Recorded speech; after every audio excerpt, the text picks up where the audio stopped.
Para acá, yo soy originalmente de Argentina, y mi familia migró afuera y viví en México muchos años, por eso mi acento es un acento raro, no es ni mexicano ni argentino. Me naturalizó y ahora soy profesora en la Universidad de Tulane. También estoy vinculada al Centro de Desarrollo Global, el Diálogo Interamericano, que son centros de estudio que están localizados en el UNICEF. Y hoy lo que voy a hacer es presentarles una síntesis de los resultados del trabajo que venimos haciendo en el instituto que dirijo en la Universidad de Tulane, que es el Instituto de Compromiso con la Equidad.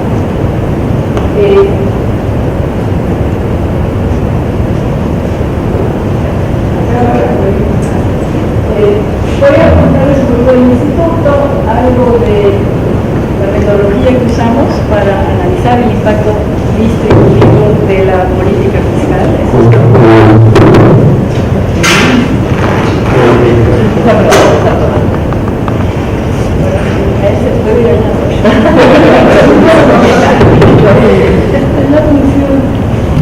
Lo que nosotros hacemos es analizar el efecto de las políticas fiscales, transferencias e impuestos sobre la desigualdad y la pobreza, con lo que se conoce como el método de incidencia fiscal contable. Es un método realmente sencillo, pero que tiene una serie de desafíos porque la información, ¿me oigo mejor? Sí. La información a veces no está disponible, entonces hay que saber hacer mucha carpintería y cocina bien hecha. Entonces, ese es el desafío que tenemos. Y al final me voy a presentar los resultados. Si hay cosas que no se entienden, por favor me dicen, me preguntan, no hay problema, creo que ustedes están en contra de que se interrumpa.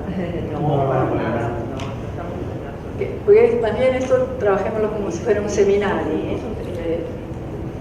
Y además yo no sabía muy bien cuál era el nivel del grupo que iba a venir, entonces me disculpan, porque a lo mejor algunas cosas están más para la gente que ya conoce el tema, me preguntan.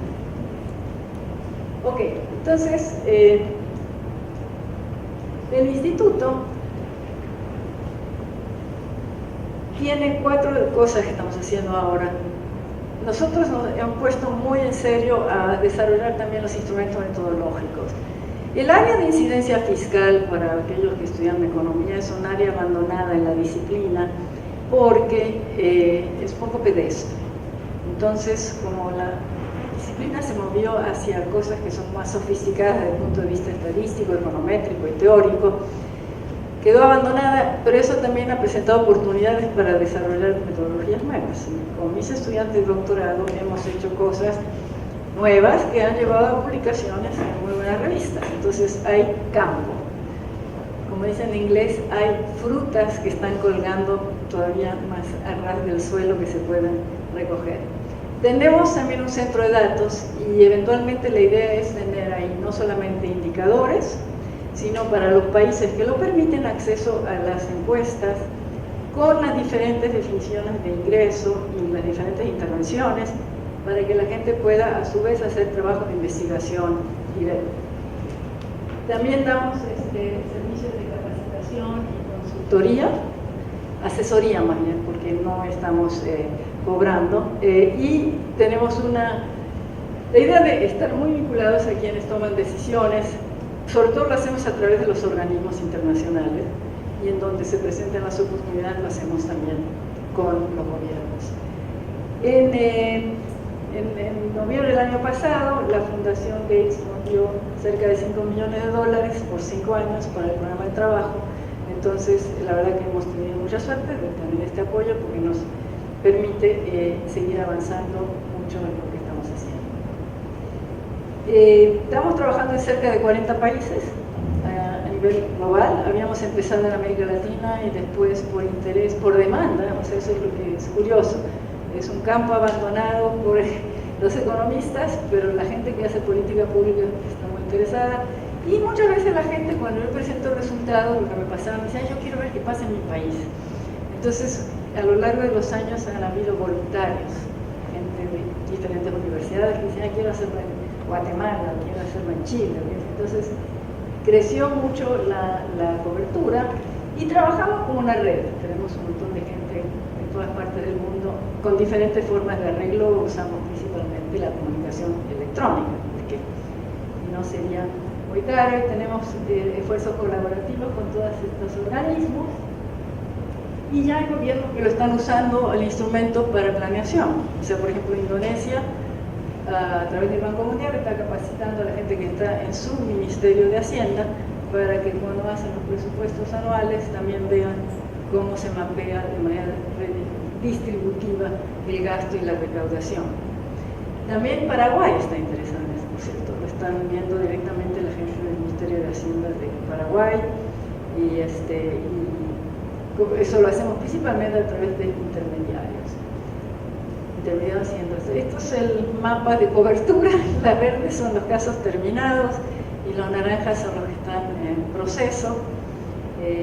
Muchos de los naranjas van a estar listos pronto. Entonces, más o menos estamos cubriendo 2/3 de la población mundial, la verdad, con el material que estamos haciendo. Prácticamente todos son países en desarrollo, excepto que hicimos uno para Estados Unidos y comparamos resultados de Estados Unidos con los de Brasil. Y eso salió en una revista de Income and Wealth. Okay, entonces déjame empezar un poco qué es lo que es esto que se llama el análisis de incidencia fiscal. Hemos producido un manual.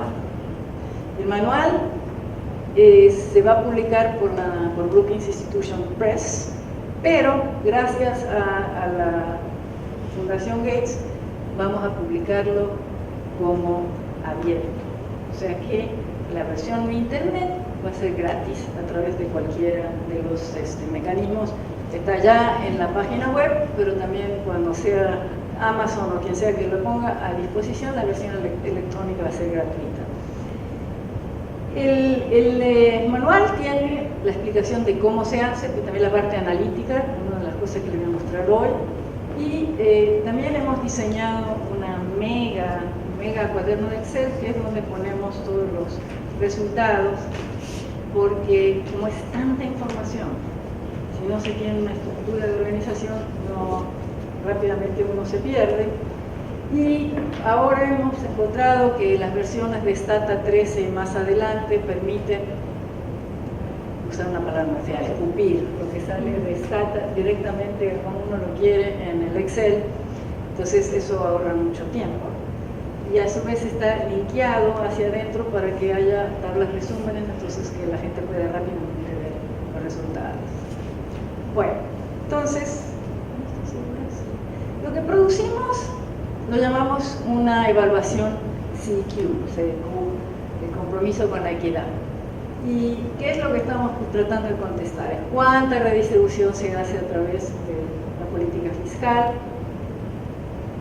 ¿Cuán igualadoras y pro pobres son las intervenciones fiscales específicas? Ustedes pueden hacerlo con la granularidad que quieran, o sea, si hay datos se puede hacer muy desagregado, ¿no? Y por supuesto también agregado por grandes categorías. Tenemos nuevas medidas de efectividad que hoy no lo voy a poder presentar, pero están en el manual. Y también el instrumento se puede usar para hacer simulaciones muy transparentes en términos de que no hay nada de caja negra. Lo que se mueve como todo es digamos un ejercicio aritmético, no es un ejercicio de equilibrio general.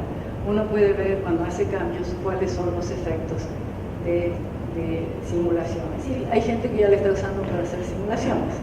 De hecho, como les digo yo, el Banco Mundial, nosotros hemos estado con ellos y es el organismo que más ha tenido efecto multiplicador con muchos de los gobiernos, y entonces lo están usando en lo que nosotros no participamos, porque ya son cosas confidenciales de lo que está analizando cada gobierno, pero se está usando para ver cuál es el impacto redistributivo. Y estos ejercicios se complementan con otros modelos que hay que son más sofisticados desde el punto de vista de que incorporan respuestas de comportamiento, equilibrio general, pero que son más caja negra. Entonces, si tienen los dos, puede tener un avance mucho mayor en términos de entender qué es lo que pasa cuando mueve ciertas manijitas de la política pública. Este es el ingreso prefiscal. Y estos son todos los impuestos que les interesa analizar o que se pueden analizar, porque algunos no se pueden analizar. En general nosotros cubrimos impuestos directos, principalmente impuesto a la renta personal, lo que llaman aquí impuesto a la ganancia. A las corporaciones todavía no lo incluimos las contribuciones a la seguridad, los impuestos al salario, en los impuestos indirectos, todos los impuestos al consumo, el impuesto al valor agregado, los impuestos específicos, algunos impuestos a la producción o subsidios también a la producción agrícola, porque en algunos países es muy importante porque el hogar al mismo tiempo es productor y consumidor, ¿no? Y entre los beneficios tenemos a todas las transferencias directas, que son generalmente en efectivo, como acá la asignación universal por hijo, y también algunas que son en cuasi efectivo, las que son, por ejemplo, uniformes, alimentos, desayunos escolares, las tratamos como transferencias directas, los subsidios indirectos al consumo, y también monetizamos el valor del gasto en educación y salud. ¿Okay? Entonces, de eso se trata. ¿Jubilaciones también?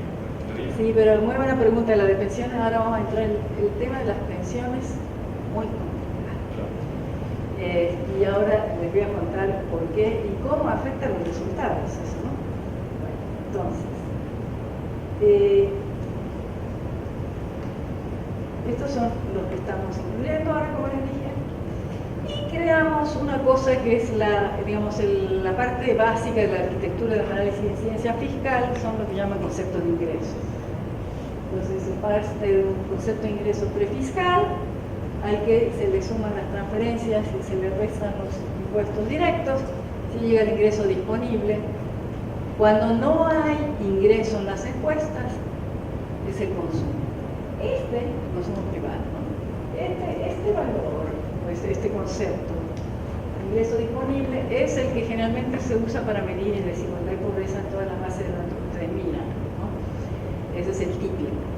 Pero bueno, después está el efecto de los impuestos indirectos y los subsidios indirectos, porque, por ejemplo, el valor del consumo, en términos de lo que se come realmente, es muy diferente en un país donde un impuesto al valor agregado de 10, del 20%, el mismo nivel de consumo, el mismo nivel de ingreso disponible, les daría diferente capacidad de adquisición, obviamente. Entonces, este es el que nosotros llamamos ingreso consumible, un término que introdujeron los canadienses y que deja ver, como con la palabra misma, qué es lo que la gente puede comer. Y después le agregamos el valor monetizado de los servicios de educación y salud, y si hay user fees, no sé cómo le llaman aquí, ese tipo de cosas, se les resta, ¿no? Y también se puede calcular su incidencia.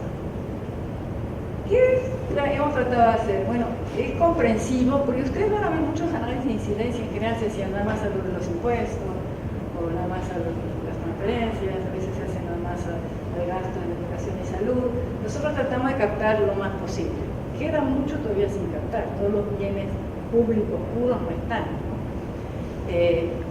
Por ahora. Y tampoco tenemos los impuestos corporativos, ¿no es cierto? Y también hemos hecho un esfuerzo muy grande en armonizar definiciones, porque nos hemos encontrado con un lío de lo que la gente llama progresivo en un caso, ¿no? Quería una limpieza, si quieren. Perdón, una pregunta. ¿Cómo se monetiza la educación y la salud? Bueno, ¿El gasto dividido? Sí. Muy buena pregunta, te estás adelantando. A ver, me voy para... No, me parece muy bien. Quiere decir que lo bueno es que tengo respuesta. Pero bueno, déjame nada más decir esto, ahora veo cómo se ahora les cuento.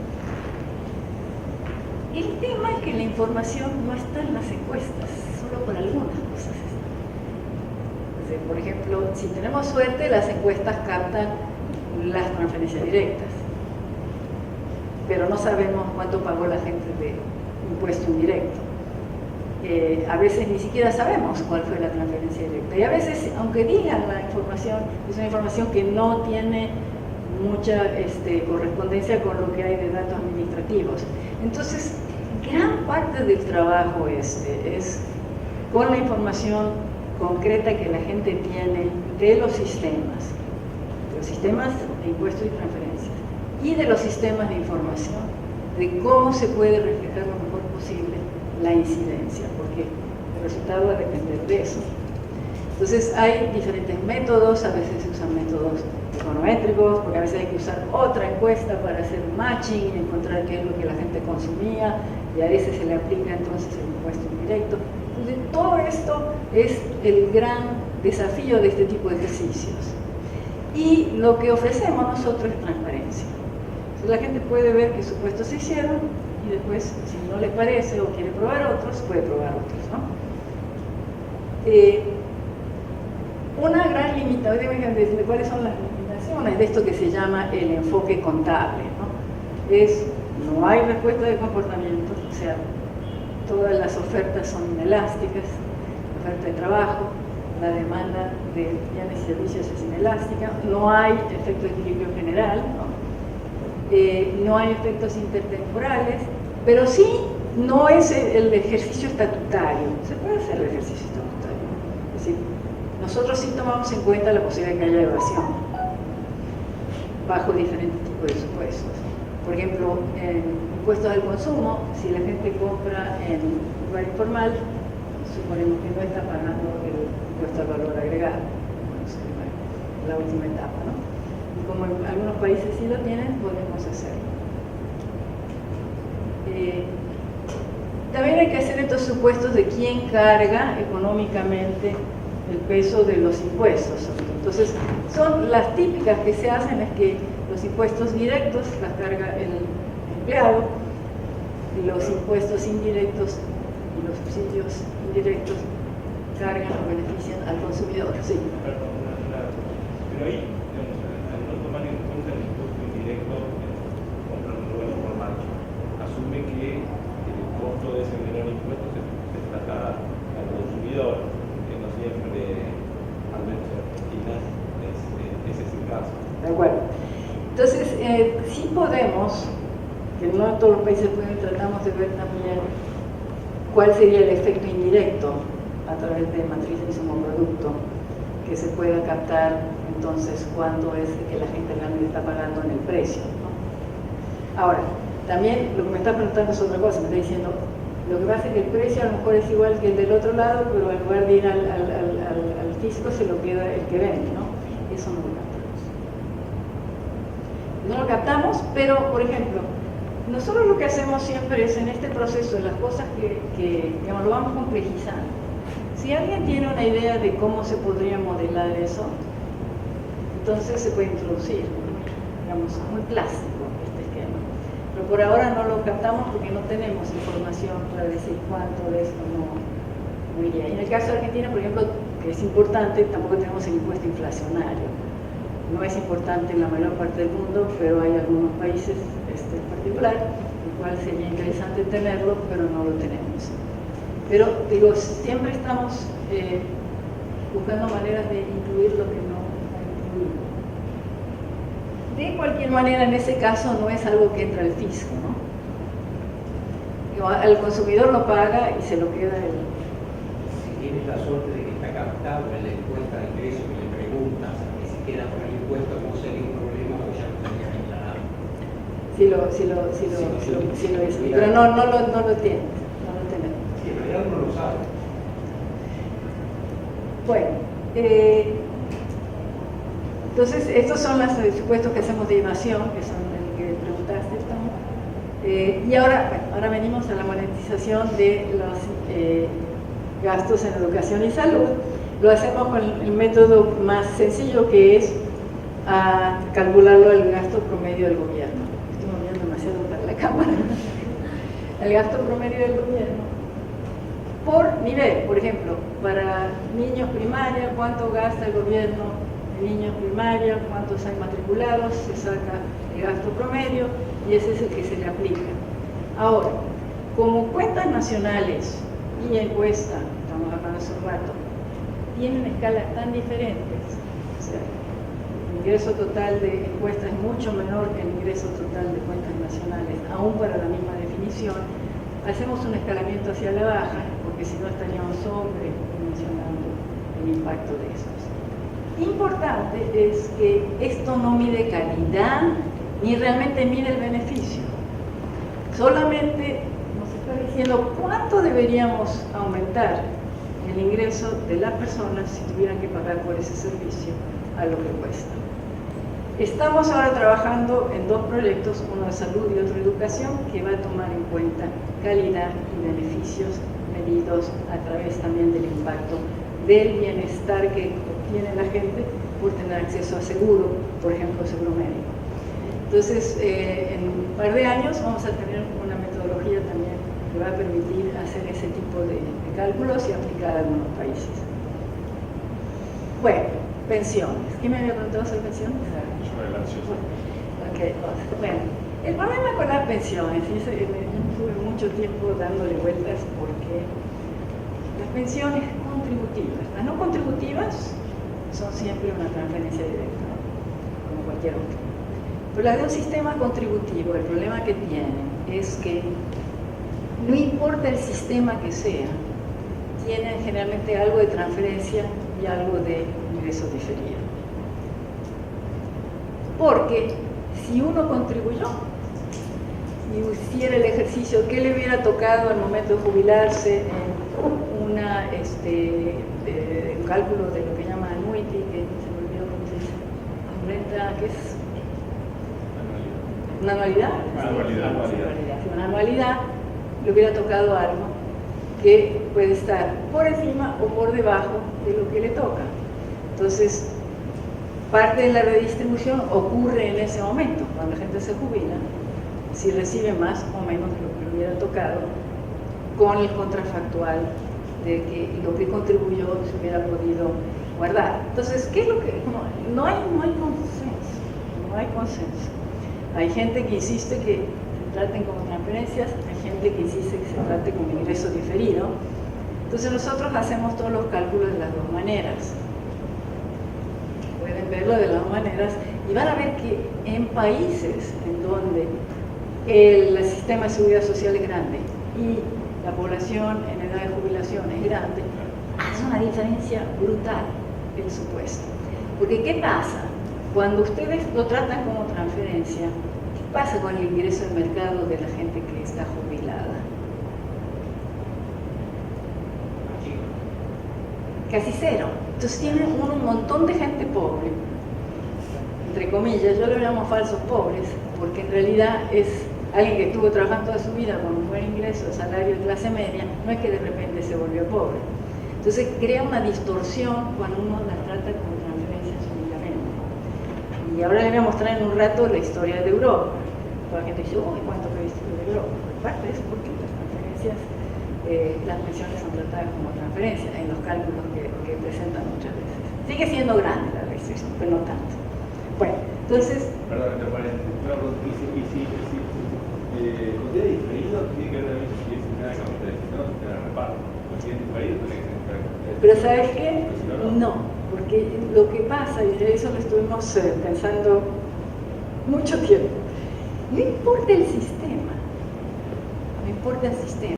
Vos siempre te puedes hacer el ejercicio, sabés la contribución que hizo la gente, cuánto le hubiera tocado si eso se hubiera tratado como un ahorro privado, hubiera recibido un retorno normal. Aparte están todos los problemas que hay de la anormalidad, pero dejemos de lado, pero conceptualmente uno siempre puede pensar, independientemente del arreglo del sistema, que hay ese proceso. Entonces lo que uno eventualmente tiene que comparar es cuál es la anualidad que te hubiera tocado versus lo que recibís. Y ahí es donde empieza el esquema de qué redistribución hay al interior del sistema. Eso es lo que está pasando, la redistribución al interior del sistema. En sistemas que tienen un déficit, además hay la redistribución de otros ingresos al sistema.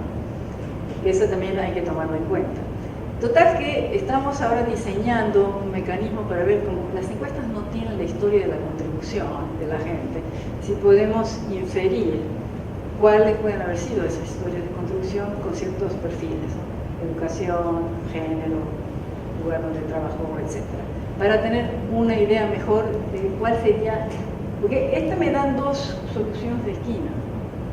No no me está diciendo realmente lo que pasa.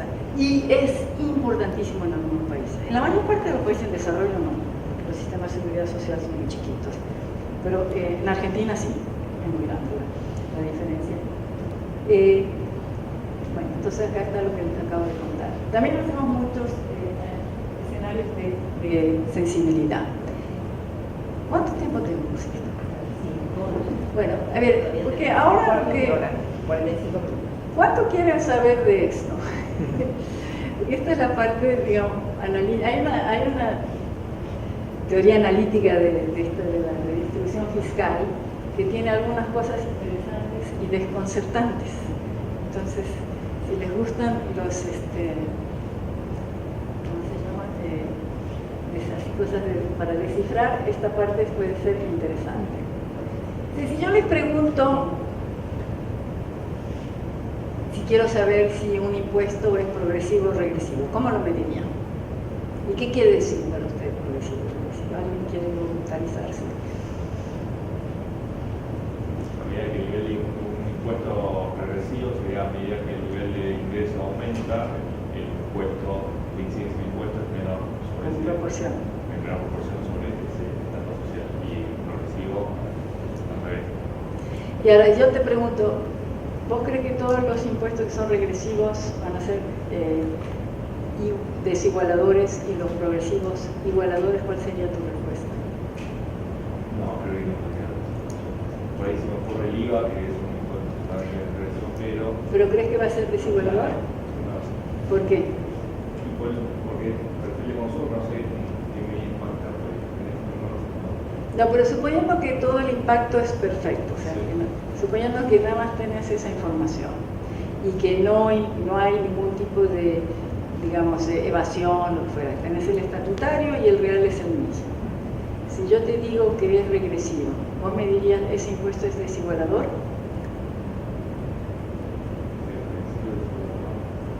Sí, entonces sí. Bueno, le voy a mostrar que no, necesariamente. No necesariamente. Y eso es lo que es interesante. Hay una cosa, por ejemplo, que a mí me llamó mucho la atención. Lambert, Peter Lambert, que es un teórico de esto que lleva escribiendo desde hace mucho sobre el tema, tiene un libro que llama la Fiscal Distribution and Redistribution of Income. Y ya está, creo que en tercera edición, en la del 2001, ¿no?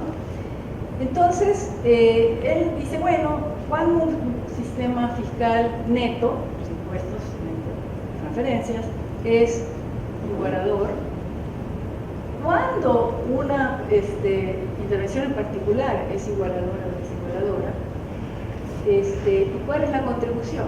Entonces, lo interesante es que él muestra que en un mundo en donde hay más de una intervención, ya no se puede utilizar el signo de progresividad o regresividad para predecir si esa intervención va a ser igualadora o desigualadora en el sistema. ¿Okay? Y más de una intervención puede querer decir más de un impuesto, tiene que ser un impuesto y una transferencia. Entonces, si ustedes van al capítulo que dedicamos a esto, está lleno de ejemplos de juguete para mostrar cómo eso pasa, y eso pasa también en la realidad. A ver, ¿por qué pasa eso? Y eso nos causa una... Ok. En primer lugar, para que sea igual, esta ecuación que está aquí, tiene el efecto redistributivo de los impuestos, el de las transferencias, o sea, por ejemplo, el cambio en Gini, solo de los impuestos, el cambio en Gini, solo de las transferencias, es una suma ponderada, pero no un promedio ponderado, y esa es está en el meollo del asunto, donde lo ponderado de G es la tasa de impuesto total, o sea, el total de impuestos dividido el ingreso de mercado, B chica es las transferencias totales dividido el ingreso de mercado. Entonces, para que el efecto redistributivo sea positivo, este es el del sistema neto, impuestos y transferencias, tiene que ser mayor que cero. O sea, si yo estoy midiendo mayor que cero, me refiero, si yo comparo el ingreso del mercado y su Gini original con el ingreso o fiscal, quiero que el segundo sea menor para que sea redistributivo el sistema, ¿no es cierto? Bueno, entonces, esta es la condición. O sea, se necesita que el efecto redistributivo de los impuestos sea mayor que esto, que tiene un signo negativo. Entonces, aquí sale ese resultado que tanto se repite, de que no importa si un sistema tenga un impuesto regresivo, si las transferencias son suficientemente progresivas y compensan el efecto de los impuestos regresivos, el sistema en su conjunto puede ser igualador. ¿Ok? Pero hay una cosa adicional de esta ecuación. Queremos saber qué pasa con cada una de las intervenciones, ¿no? Bueno, él tiene como 400 páginas en su libro, son puras fórmulas y teoremas, y una sola tabla, esta. Porque se ve que alguien le dijo, no te creo, mostrámelo. Entonces hizo el ejemplo de juguete de cómo se puede dar el conundrum que te decía hace un momento. Entonces, bueno, este es el ingreso original, ¿okay? Antes del fisco. Este es el impuesto. Esta es la transferencia. Y este es el ingreso final. Este sistema pasa de una cierta desigualdad a perfecta igualdad, ¿cierto? ¿Este impuesto qué es? ¿Es regresivo o progresivo? Es regresivo. Es un impuesto regresivo porque el más pobre paga 60% y este paga 37.5%. Bueno, resulta que si yo les pregunto, ¿y este sistema, si yo sacara el impuesto, bajaría la desigualdad más o menos?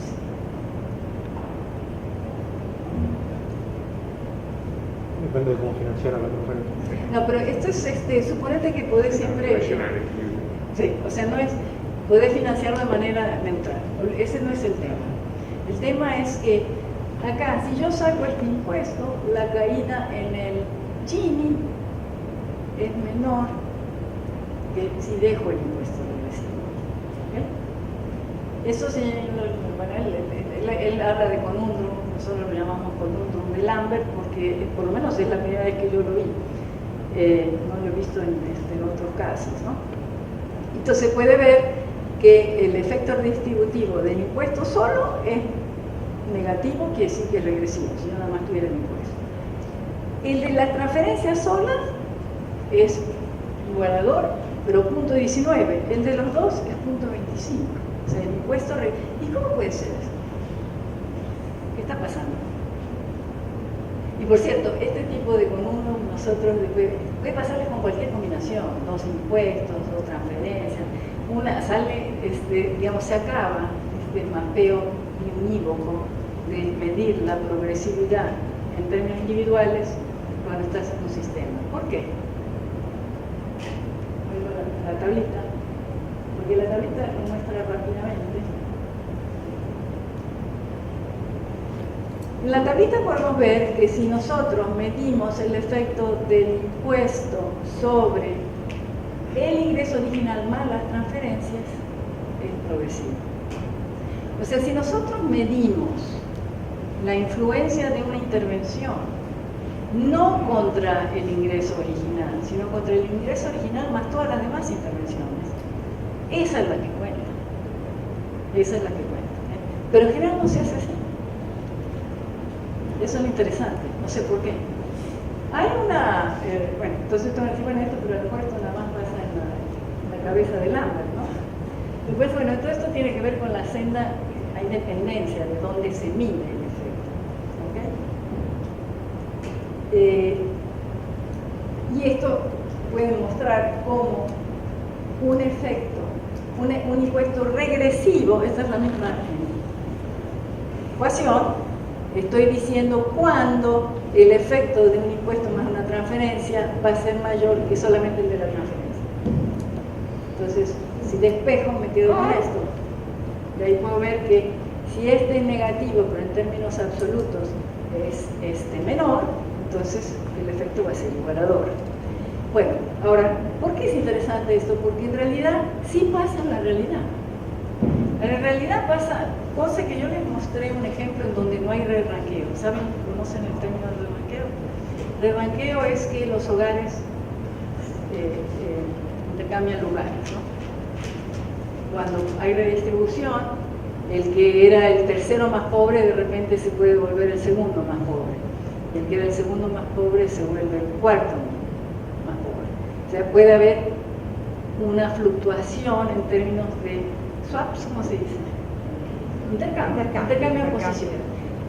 posiciones. Pero bueno, Lambert menciona que, de hecho, este fenómeno de impuestos regresivos contra el ingreso original, pero igualadores en el sistema, había nada más y nada menos en Estados Unidos y en Inglaterra, en estudios del pasado.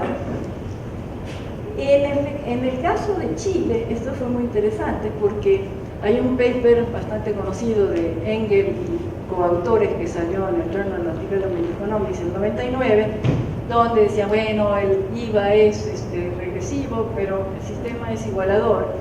Cuando yo le mostré a Eduardo Engel, no sé si lo conocen, es un economista bastante conocido de Chile, le dije, oye, Eduardo, ¿me conociste esto? Y dice, no, buscó sus datos y encontró que tenía con un de Lambert no solamente era igualador, más igualador, es decir, no solamente era igualador el sistema con un impuesto regresivo, sino que era más igualador con el impuesto regresivo que sin él. Entonces dijo, bueno, y ahora nosotros tenemos un estudio más reciente de Chile y vuelve a salir eso, el IVA de Chile tiene esta característica. Ahora, no me pregunten por qué, o sea, no sé qué es, porque no necesariamente sabemos por qué, porque como son tantas cosas que intervienen en el proceso, no es tan fácil decir cuál es el mecanismo que llevó a que esto cambiara de... Pero, ¿qué es lo que les está diciendo esto? Que es imposible saber lo que hace un sistema si analizamos un pedazo sin el otro. Sí. Ahora, pero dado todos los issues que hay en cuanto a medir muchas de estas cosas, también eso hace dudar cualquier resultado que uno pueda mostrar, porque si yo tengo mal medido el impuesto X, me puede estar afectando cualquier conclusión a todo lo demás. Sí, pero eso te aplica a todo, aplica sí. Cuando tengas o no tengas el... No, that's true. Ahora, lo interesante es que en el caso de Chile fueron dos encuestas muy diferentes las que usaron, ¿no? Porque una es en los 90 y otra es ahora del periodo reciente. Digamos, Chile sigue pasando, eso aquí están las contribuciones. Bueno, entonces, para calcular la contribución tenemos el problema, o sea, ustedes probablemente habrán visto que algunos de los estudios lo que hacen es calculan las contribuciones en términos secuenciales, ¿no? Dicen, cuánto el ingreso al mercado, después vienen las transferencias, después vienen los impuestos, entonces el resto tiñe uno menos el otro, después le agrego el efecto del consumo, del impuesto al consumo, es secuencial, ¿no? Como si fuera, bueno, eso puede llevar a ese error, porque no es necesariamente secuencial. En realidad, como es dependiente de la senda dependiente, path dependent, no sé cómo se dice. Senda dependiente. Entonces, uno tiene que tomar una decisión, o lo resuelve con algunos de estos complejos modelos que resuelven algo que tiene senda dependiente, que es, por ejemplo, el valor Shapley, ¿no? Que saca todas las sendas y saca el promedio. Pero eso no tiene ningún significado desde el punto de vista de la política pública, porque ¿qué le va a decir a alguien lo que el Shapley del impuesto indirecto sobre el cigarrillo es X? Entonces nosotros realmente optamos por utilizar el concepto de contribución marginal, que es qué es lo que pasa si yo pongo esa intervención al final, después de todas las demás. Sin esa intervención, sin esa intervención mi desigualdad es mayor que con, entonces esa intervención es igualadora. Si es al revés, esa intervención es desigualadora. Pero ¿cuál es el problema? Y eso no lo tenemos resuelto, que las contribuciones marginales no suman al total del cambio. Por eso es que la gente usa estos otros enfoques, ¿no? Pero en términos de política pública, sí tiene sentido decir, bueno, cambio en tanto esto también, o sea, no es solamente quito todo y pongo todo, o sea, si cambio el IVA en esta momento, elimino exenciones, ¿cuál va a ser el efecto? Entonces yo puedo calcular el efecto marginal pero es marginal en términos de la distribución, no tiene que ver nada con derivadas. ¿Eh? Es la distribución, en distribución estadística, la contribución marginal con y sin. ¿Okay? Bueno, ¿alguna pregunta de esto? Ok. Entonces acá estoy diciendo por qué hemos decidido utilizar el método de contribución marginal. Así se calcula con y sin.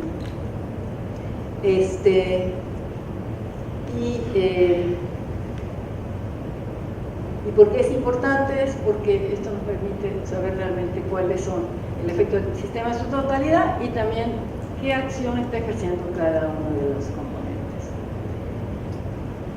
Entonces, como mensajes importantes de aquí es uno, que el primero que ya lo repite a menudo el Fondo Monetario, no importa si tienen impuestos regresivos, si captan mucho, si gastan bien, van a tener un sistema igualador. Esa es una, pero el otro es, pero también no solo eso, a lo mejor estamos sacando un impuesto que parecía malo, pero no era malo en el sistema. Eso es lo que eso es lo que es fascinante de él. Y tercero, ahí va a entrar a otra dimensión, porque algunas amigas hacían broma, me dicen, pero como ahora te estás defendiendo los impuestos al IVA, siempre estabas, como llama, criticándolos. Bueno, yo critico por una razón, que no tiene que ver con la desigualdad, tiene que ver con la pobreza, que es diferente. ¿Okay? Porque lo que hemos visto es que las transferencias pueden ser muy igualadoras, cuando se combinan con los impuestos pueden incrementar la pobreza. ¿Okay? Y aun cuando el sistema sea igualador, puede ser incrementador de pobreza. Y ese ha sido nuestro principal mensaje de este proyecto. Ya les voy a mostrar qué pasa en la práctica. ¿Okay? Entonces tenemos un gran desafío ahí. Es más fácil hacer igualador un sistema que hacer lo que no afecte a los pobres. ¿Sigue sin cambiarse el valor de la canasta de pobreza por efecto de los cambios de impuestos indirectos? Sí, y eso es un buen punto, porque o sea, vos podrías decir que tendríamos que subir, claro, pero a muchos se le compensa con transferencias. ¿Okay? El IVA es como la más evidente, porque es un cambio en el price level que claramente... Sí, digamos, pero el mensaje que queremos mandar siempre es, ahora todo el mundo está obsesionado con la desigualdad, ¿no? Pero se está olvidando de que, bueno, esos mínimos ingresos relativos y también nos tiene que interesar qué es lo que pasa con los ingresos absolutos y que los mensajes pueden ser inversos. Muchos ejercicios también con otros indicadores distintos de Sí. Una serie de problemas. Nosotros producimos todos los indicadores que quieres. Digamos, está, ¿cómo se llama? Los S-Gini, claro, o sea, le puedes cambiar parte de los problemas que estamos viendo tienen que ver también con el indicador. Le puedes quitar la ponderación. No, podés jugarlo con todos. Claro.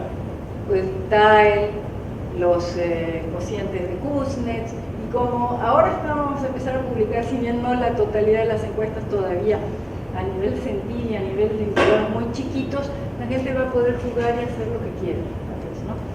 Con los resultados. Ahora, bueno, el segundo mensaje, como decía, es, ojo, analizar más el impacto sobre la desigualdad puede ser muy insatisfactorio porque puede subir la presión de la pobreza. Y este es otra cosa nueva, y esto es un indicador nuevo que desarrollamos y que nos llevó a poder publicar un paper en el Journal of Economics, que está entre los top de desarrollo. Y es que los indicadores normales de pobreza no nos permiten captar un fenómeno que nosotros llamamos empobrecimiento fiscal. Déjenme mostrarles acá qué quiere decir. Esto es una curva, es una gráfica estilizada, ¿no? La real tiene muchos cruces. Pero bueno, supóngase, son un desfile de Penn, ¿no? Evolución ordenada por el ingreso prefiscal, del más pobre al más rico, y la naranjada es la prefiscal. Después vienen los impuestos directos, los impuestos indirectos, la transferencia, los subsidios, y no se puede graduar todo porque depende de lo que la gente consuma, en última instancia, el tamaño, la composición familiar, etc. Y entonces pasa que la curva cruza muchas veces. ¿Ok? Y lo que ocurre es que entonces el sistema fiscal, hay un grupo de gente a la que era peor, entre pobres, y gente que no era pobre, la que estaba acá, que se vuelve pobre. Son pagadores netos. Ahora, aquí hay una discusión interesante, y es, queremos que la gente sea pobre, muy pobre, pagadora neta, si es que eso se usa para compensarlos con accesos a servicios públicos, o definitivamente preferimos evitar que la gente sea pagadora neta cuando es pobre, en la medida de lo posible, ¿no? Entonces, yo lo que planteo es decir, bueno, debemos tratar de tener sistemas que en términos de poder, de capacidad de compra, a la gente pobre la protejan lo más posible, porque si bien la educación y la salud es muy importante, no se come, ¿no? Entonces, si hay niveles de bienestar que están definidos como umbral de pobreza, esos son los que queremos tal vez proteger, en la medida de lo posible. Y ese es el problema con muchos de los impuestos al consumo, que es muy difícil no crear este tipo de situaciones. Y claro, puedes decir, bueno, voy a compensarlos con transferencias. Y a lo mejor en monto lo podrías hacer, pero el tema es cómo encontramos a esta gente cuando están en el sistema, cómo el rediseño del sistema de transferencias. Entonces, por eso hay ahora la discusión si tal vez el utilizar las exenciones que tan vilipendiadas son, no es más eficiente que tratar de compensarlo con las transferencias. Tema para estudiarse. ¿Ves? Porque también pero acá se está haciendo algo de eso. Sí, sí, es interesante porque acá hicieron la exención personalizada del IVA. Y les comento una cosa, que en nuestros grupos la gente tiene somos muy abiertos y pluralistas, la gente tiene opiniones muy diferentes respecto a qué se debe de hacer. O sea, por ejemplo, el que hizo el estudio de Argentina, Darío Rossignolo, está muy en contra de que se haya utilizado el IVA personalizado en lugar de utilizar más las transferencias, porque a lo mejor en Argentina, como ya están universalizadas, es más fácil hacerlo vía transferencia, pero en países donde no están, y crear y montar un sistema para llevar transferencias puede ser muy difícil. Entonces todo depende también del contexto institucional, ¿no? Bueno, ahora les voy a mostrar unos resultados. Esto es un capítulo del manual que les dije, ¿no? Y son resultados de 29 países. El único que tenemos de los países avanzados de nuestra base, voy a mostrarles algunos de Euromod, Estados Unidos, pero tenemos países, como ven, de todas las regiones del mundo. La mayor parte está concentrada en América Latina porque el proyecto empezó estudiando América Latina, entonces esa concluimos. Entonces, ya esta pregunta, ¿cuánta redistribución? ¿Cuán igualadores y pro pobres son algunas de las intervenciones? ¿Cuál es el significado del supuesto que hago sobre pensiones, si son transferencias o ingreso diferido? Y también voy a contestar la pregunta si hay la paradoja de Robin Hood. ¿Saben cuál es la paradoja de Robin Hood? La paradoja de Robin Hood es creo que uno de los primeros que la presentó es un historiador que se llama Peter Linder, que estudió el proceso en que los países decidían utilizar, gravar a la población con impuestos para fines redistributivos en la historia. Entonces él metió del siglo XVII, hasta donde pudo ir hacia atrás, ¿no? Tiene un libro muy lindo que llama Growing Public, de 2 volúmenes, que cubre así en muchos países avanzados y algunos de los ingreso medio, y encontró que había una paradoja de Robin Hood, que cuanto más desiguales, menos redistribuían. Entonces él decía, bueno, ¿qué es lo que está detrás de los procesos de aumento en redistribución de los países? Son 3 cosas. Desarrollo, o sea, cuanto más ricos son, más redistribuyen. Demografía, cuanto más viejos son la gente, la población, la pirámide poblacional, más redistribuyen. Y democracia. Cuanto más democracia hay, más redistribuyen, porque hay más gente que está pidiendo que tengan acceso a los recursos. Pero bueno, entonces yo quería ver si había la paradoja de Robin Hood en mi sección cruzada. Eso lo voy a mostrar también. Bueno, entonces primero empecemos por, siempre me gusta mostrar el tamaño y la composición, porque lo que se concluye de todos los estudios que hacemos es que no hay homogeneidad de nada. ¿Okay? No hay ni un continente latinoamericano que es así, ni Asia que es así. Hay una variedad muy grande de lo que se encuentra, ¿no? Entonces, esto es la composición, el total de recaudación y composición de recaudación para alrededor del 2010. Ahí está Argentina. Entonces, claro, Argentina está con Brasil, y creo que Sudáfrica, Georgia, entre los países que están recaudando por encima. Son los grandes recaudadores, ¿no? Tamaño grande Estado.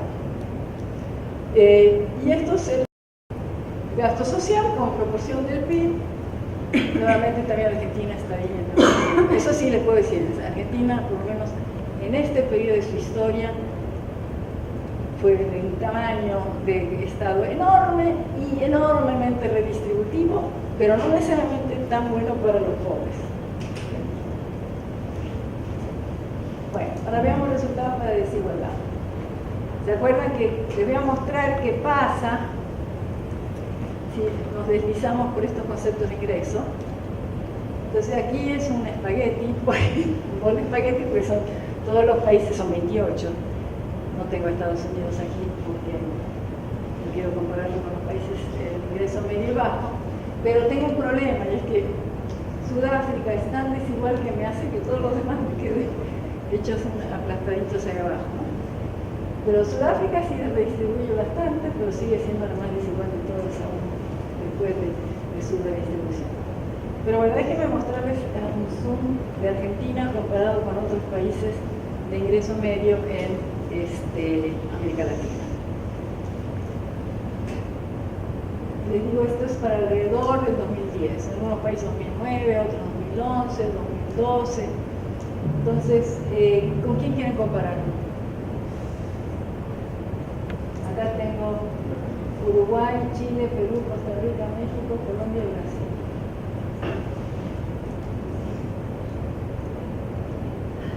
¿Bien? Brasil. Brasil es este que está acá. Brasil, digamos, cuando se le imputa el gasto en educación y salud es bastante redistributivo. Podría ser el mismo nivel en esta parte que Argentina, pero es menos redistributivo de lo que resultaba aquí con las transferencias directas, impuestos directos. Aquí estoy suponiendo que las pensiones contributivas son transferencias. Es muy grande. Si lo quitara eso, sale más chico. Entonces ahora les voy a mostrar otra gráfica donde comparo cada una de las azules es el cambio del Gini de ingreso de mercado a ingreso disponible cuando las pensiones supongo que son ingresos diferidos. Las azules son cuando supongo que las pensiones contributivas son transferencias fijas. ¿Okay? ¿Se acuerdan lo que les había dicho de Europa? Esto es Europa 28 de la base de datos Euromod. Si yo supongo que las pensiones son transferencias puras, sale como la reducción del Gini de alrededor de 20 puntos. Si las trato como ingreso diferido, me baja a 11. Porque claro, hay un montón de gente que tenía ingreso cero que ya no tiene ingreso cero. Pero ya no se ve tan diferente a otros casos. Estados Unidos también cambia mucho. Y claro, las otras que no cambian mucho son Argentina. Esta es Brasil. Eso es Armenia, creo, Armenia. Los países previos de la Unión Soviética también tienen un sistema de pensiones contributivas muy grande, porque era una seguridad social grande que va heredando, la pirámide poblacional es envejecida, ¿no?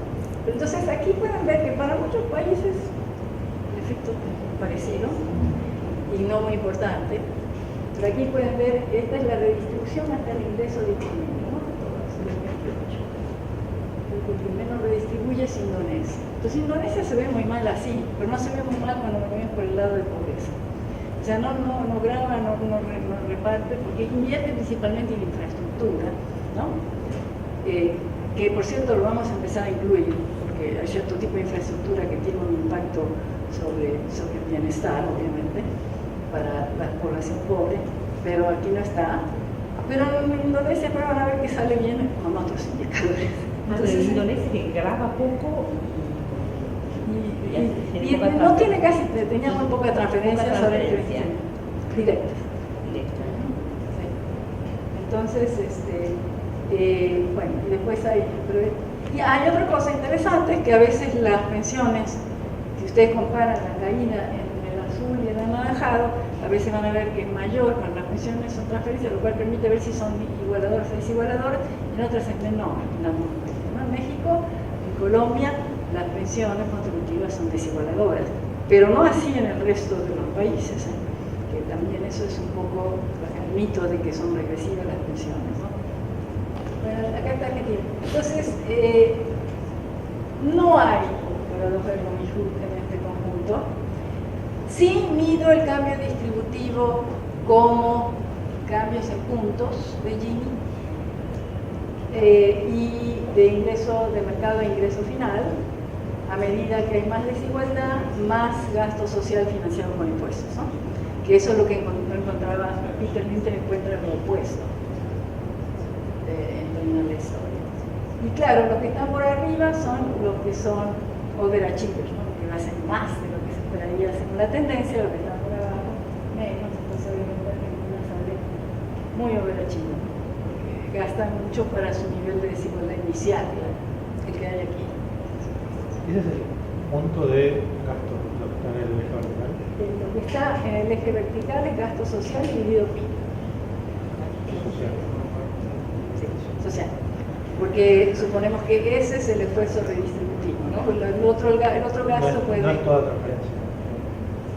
Por ejemplo, los servicios públicos no irían.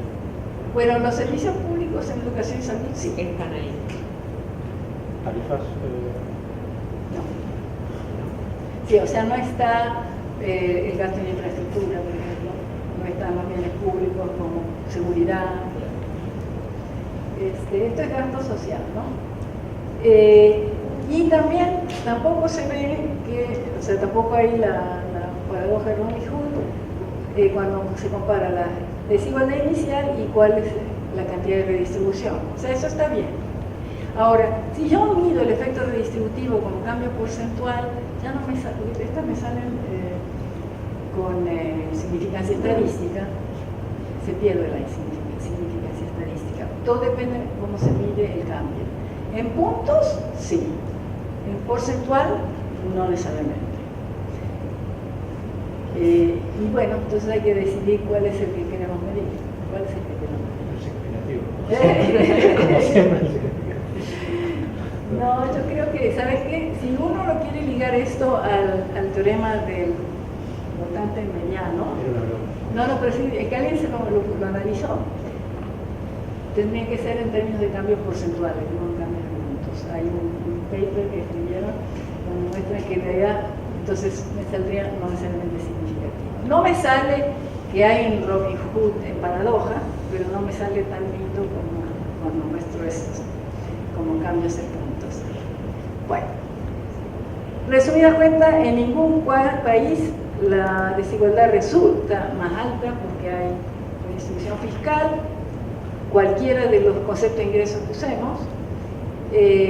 Los supuestos sobre las pensiones son clave, ¿no? Y también estamos viendo de que aparentemente no hay la evidencia esta tan deprimente, ¿verdad? Porque si, cuanto más desigual, menos se hace esfuerzo redistributivo, sería una conclusión deprimente. No vemos eso. ¿Y cuáles son los que vemos como instrumentos que son igualadores y cuáles no? Bueno, los impuestos directos, las transferencias directas son igualadoras, que eso es la expectativa, pero lo interesante es que muchos de los impuestos indirectos no son necesariamente desigualadores. ¿Okay? Y estos son impuestos, no impuestos netos de subsidio. Entonces, no es cierto. ¿Y por qué? Puede ser también en parte porque hay todavía una gran parte de la población que está dedicada al autoconsumo, entonces no está consumiendo en el mercado. En Paraguay lo que encontraron, que lo explica el hecho de que hay una parte de la población fuerte fuera del mercado y mucha informalidad. Entonces, en la medida en que se desarrolle la economía, se va a volver eventualmente regresivo, ¿no? Es interesante eso, como efecto. Los subsidios, lo mismo. Y la educación y la salud siempre es igualadora. Ahora, pobreza. Bueno, como les decía yo, la pobreza puede ser, el sistema fiscal puede reducir la desigualdad, lo reduce siempre, más o menos, pero siempre. Pero en muchos casos incrementa la pobreza. Y acá les muestro algunos resultados con diferentes líneas de pobreza en dólares diarios en paridad de compra del 2005, que son las que se usaban hasta hace poco. Una 25, ¿se acuerdan que era la ultra pobre, la más baja? 2.50 es la que nosotros decimos la de extrema pobreza en América Latina, la de 4 de pobreza moderada. Bueno, ¿cuándo ustedes hacen el análisis? Por cierto, para pobreza no utilizamos el ingreso final, porque no creemos que tiene sentido medir la pobreza con el valor imputado de los servicios agregado al ingreso de la gente, porque tendríamos que ajustar ahí sí la línea de pobreza, ¿no? Pero, entonces, ingreso a mercado, disponible y consumible. Y esta es con la línea de 1.25, entonces, ¿cuáles son las que crecen? Las pensiones como ingreso diferido. Entonces, todas las que tienen rojo quiere decir que los impuestos indirectos netos de los subsidios hacen que la pobreza suba por encima de lo que era la incidencia de pobreza con ingreso al mercado. Después, esta es para la línea de 2.50 y esta es para la línea de $4, también con las pensiones como ingreso diferido. Y ven que en Argentina, y es interesante, en Rusia también observamos eso, porque lo que pasa es que los pobres, en el caso del ingreso diferido para las pensiones, son diferentes. Los pobres, cuando estamos suponiendo que las pensiones son transferencias.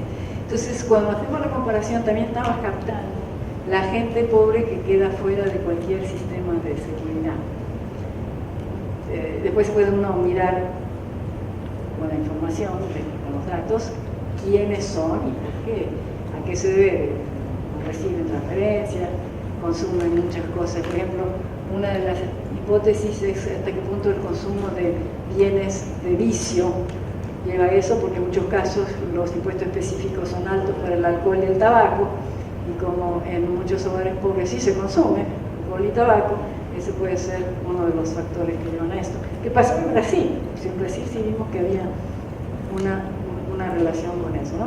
Porque lo curioso es que Brasil, todo el mundo celebraba que bien iba con Bolsa Familia, y cierto, Bolsa Familia, sin Bolsa Familia esto hubiera sido mucho peor. Pero aún con Bolsa Familia, con la línea de $4, la pobreza sube, ¿no? Bueno, y aquí estos son, por ejemplo, si yo quiero ver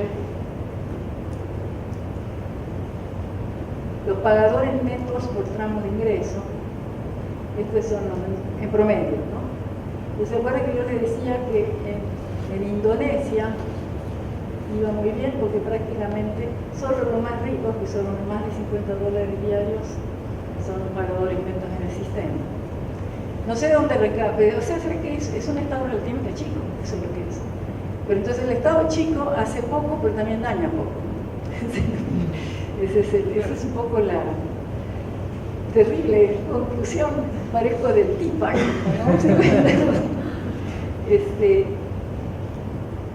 Esta Argentina por ahí. Bueno, lo que les comentaba también es por qué pueden ser, ¿se acuerdan de esta gráfica que les mostré que estos son los pobres empobrecidos y los no pobres que se volvieron pobres? Aquí tenemos algunos cálculos.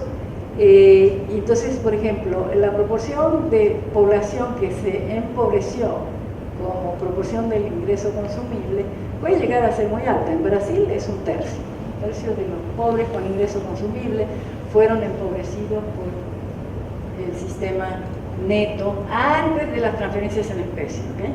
Antes de educación y salud. Acá no está eso. Pero luego, una cosa que a mí me dejó muy preocupada, ese fue la persona que me mencionó lo de los datos. Acá está siempre, obviamente, el problema de errores de medición, pero lo que me dejó muy preocupada es lo que pasa en los países muy pobres. Miren Etiopía, Ghana, Tanzania. Entonces un mensaje, fíjate que este es un mensaje también interesante para el G20.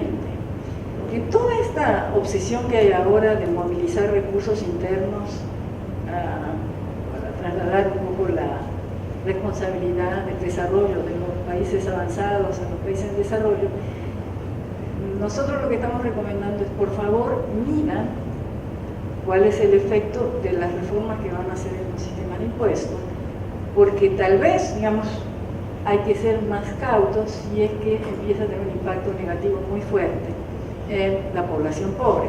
Porque si estamos tratando de... O sea, a mí me dicen, bueno, pero no importa porque se invierte y va a crecer la economía y entonces pues, van a estar menos pobres.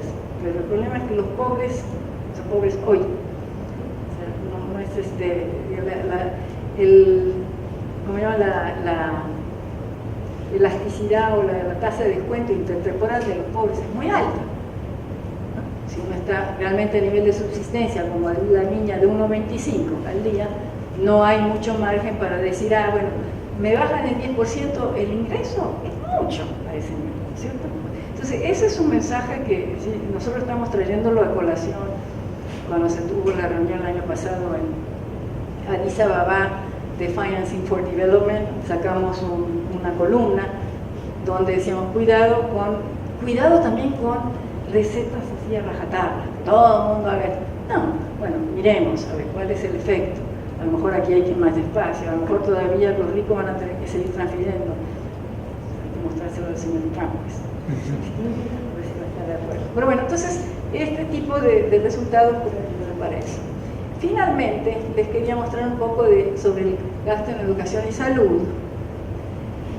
Aquí nosotros vigilamos que sea igualador, porque ya sabemos que con la progresividad sola a lo mejor no estamos viéndolo, y definimos como pro-pobre cuando el gasto per cápita que recibe como beneficio cae con el ingreso, ¿no? En términos absolutos.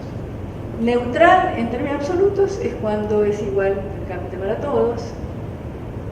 Igualador, pero no pro-pobre, y esto es importante, porque antes la gente llamaba esto regresivo. Entonces aplicaba el término regresivo para transferencias diferente al que aplicaba para impuestos. Entonces cuando querías poner los dos juntos no te checaba. Entonces es igualador, pero no es pro-pobre cuando el gasto per cápita como beneficio, como proporción del ingreso, cae como proporción del ingreso, no en términos absolutos, obviamente es así. Y es regresivo y desigualador cuando el gasto per cápita con proporción del ingreso de mercado sube con el ingreso. Ahí es malo. Sí y no, hay un problema. Para educación y salud en particular, mira, esta tablita la pueden ver, ¿no? Ahí está, qué es lo que pasa en cada país. Pero en resumida cuenta, el gasto en educación primaria y secundaria en general es pro-pobre, excepto en Etiopía, la secundaria sí crece con el ingreso, o sea que es igualadora, pero no pro-pobre. Pero aquí hay una cosa. Nosotros no sabemos si este resultado es bueno o es porque las clases medias están dejando de usar los servicios públicos de educación, ¿no? Entonces, si hay un opting out, ¿no? Puede ser un resultado más o menos, porque eso quiere decir que entonces la mejora de calidad, o sea, hay una focalización por mala calidad, digamos. Y eso tiene una serie de problemas, pero no, digamos, dejo aquí porque hay gente que opina que porque de malo, porque si no hay plata, focalizamos de esa manera, y otra gente dice no, porque entonces se perpetúa la desigualdad, porque la gente, aunque vaya a la escuela, no aprende. Entonces, ese es el tema. Y la educación terciaria, que siempre la gente dice, es regresiva, no es pro-pobre, pero es igualadora excepto en estos 5 casos. Y una cosa interesante, esto yo siempre lo menciono, es que la educación hay que verla en el tiempo. Y acuérdense que es un capital que se acumula de manera secuencial. Yo no puedo decir a la gente, todo lo que tengan primaria hoy, yo el año próximo les doy el total de la terciaria, más en el tiempo. A medida que la cobertura va ampliándose, el gasto se va haciendo más progresivo e igualador. Entonces, en todos los países pobres, en general, es desigualdad porque la gente que llega a ir a la educación terciaria es un porcentaje muy pequeño. Acá lo que importa es la película. ¿Qué pasa en el tiempo? Nosotros hicimos la película para México. Y en México, en el 92, la educación terciaria casi coincidía con la curva Lorenz original, o sea que era neutra en términos relativos. Y ya para el año 2010 se estaba acercando a la diagonal. Se estaba haciendo cada vez más igualadora, ¿no? Entonces, eso es un mensaje que también me gusta mencionar. En salud, en general, tiende a ser igualadora y pro-pobre, en 8, y en 9 es neutral, gasto per cápita. No hay ningún caso en que es regresiva, pero sí hay casos en que es igualadora y no pro-pobre. Y aquí, digamos, es la siguiente etapa de este mega estudio que nos ha llevado mucho tiempo, como se imaginarán, hacer todos estos resultados, es tratar de entender qué es lo que está detrás, si podemos, en el diseño institucional de las diferentes modalidades de educación y salud. Por ejemplo, acá la salud sobre todo es interesante para ver qué es lo que nos produce este tipo de resultados. Conclusión, siempre igualadores los sistemas, pero a menudo incrementan la pobreza. La gasto en educación y salud en general, lo pobre es igualadora, excepto en la terciaria en algunos casos, pero no sabemos si es porque están optando salirse de las clases medias. Y en términos de resultados que son buenos, en términos de lo que está pasando en la economía política de esto, es que el efecto redistributivo sube con el gasto social como proporción del PIB sube con el nivel de desigualdad, y también la cantidad de redistribución que se obtiene sube con el nivel de desigualdad. Todo esto son referencias que me gusta siempre mencionar a todos los equipos que han trabajado en los países, porque mucho trabajo cada uno de estos estudios. Gracias.